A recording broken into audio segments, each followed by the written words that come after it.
बच्चों, आपने कभी किसी नेत्रहीन या गूंगे बहरे व्यक्ति को देखा है?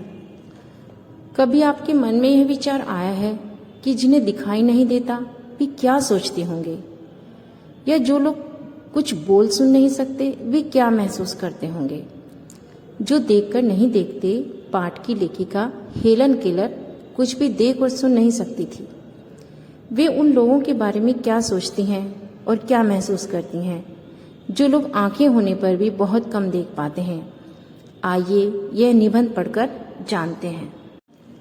सुप्रभात प्यारे बच्चों, मैं आपकी हिंदी अध्यापिका ममता सनी हिंदी की कक्षा में आपका स्वागत करती हूँ। इस निबंध की लेखिका हेलन केलर है। 1.5 वर्ष की उम्र में उनकी देखने और सुनने की शक्ति खो गई थी।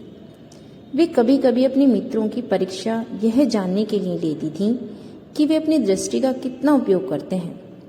यही जानने के लिए वे हाल ही में जंगल की सैर से लौटी। अपने मित्र से पूछा कि जंगल में उन्होंने 1 घंटा घूमकर क्या क्या देखा। तो उत्तर में उनके मित्र ने कहा कि कुछ खास नहीं। यह उत्तर सुनकर लेखिका को बहुत हैरानी नहीं हुई, क्योंकि ऐसे उत्तर सुनने की उन्हें आदत हो चुकी थी।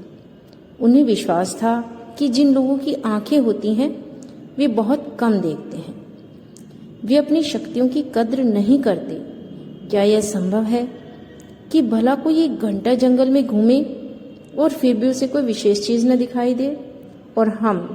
और हम जो हमारी आंखें हैं, हम अक्सर ऐसा ही करते हैं।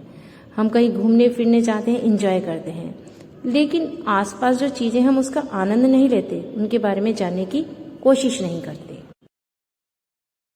हेलन केलर का कहना था कि उन्हें बहुत सी चीज़ें आश्चर्यचकित कर जाती हैं, जैसे फूलों की घुमावदार व कोमल बनावट, चिड़ियों का मधुर स्वर, झरनों के बहते पानी का स्पर्श, मौसम का बदलाव आदि।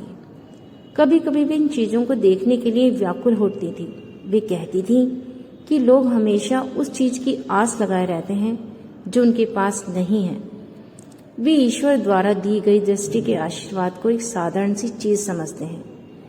प्रकृति की जिन चीज़ों को छूने भर से लेखिका को इतना आनंद मिलता है, उसकी सुंदरता का एहसास आंखों वाले लोगों को नहीं होता है।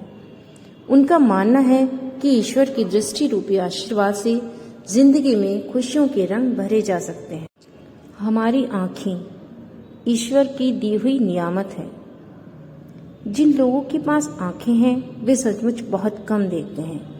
हेलन केलर को ऐसा इसलिए लगता था क्योंकि कुदरत की जो खूबसूरती आंखें न होते हुए भी वे महसूस कर लेती थी, उसे उनके आंखों वाले मित्र नहीं देख पाते थे। प्रकृति का नज़ारा हमेशा उनकी आंखों के सामने होते हुए भी उनके दिल में कोई रोमांच पैदा नहीं कर पाता था। इसका यही कारण हो सकता है कि आंखें होते हुए भी बहुत कम देखते थे। तो इस कहानी से आपने क्या सीखा? इस कहानी से आपने सीखा कि इस दुनिया में अनेक लोग देखने, सुनने, बोलने या चलने में असमर्थ हैं।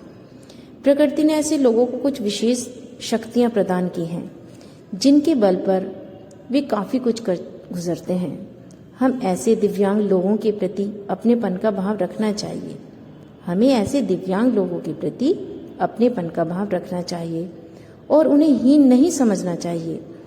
ऐसे लोग कभी कभी वैसे अनोखे काम कर जाते हैं जो आम या सामान्य लोग भी नहीं कर। आंखें हमारे शरीर का बहुत ज़रूरी अंग होता है। इनके बिना जिंदगी की कल्पना करना भी कठिन होता है, लेकिन ऐसे लोग भी दुनिया में आए हैं जिन्होंने आंखें न होते हुए भी सम्मान्य कार्य किए हैं।